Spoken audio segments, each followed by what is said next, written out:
Esta es la última vez que me acerco a una de esas vallas venenosas. Por su culpa perdí toda mi experiencia y no pude recuperar mis cosas. Ahora tendré que conseguir todo de nuevo. Para eso tengo que ir a mi base, pero está muy lejos y no tengo comida más que unas simples patatas crudas que le robé a estos tontos. Espera, ya me acordé. Puedo cocinar las patatas con una fogata, o así escuché, y con ellas podré alimentarme mejor. Vamos, vamos, vamos. Cocina rápido, que no tengo todo el día para esperarte. Ya me cansé.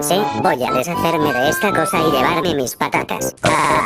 Devuélveme mis patatas, tonta fogata. Las necesito. Dámelas ya.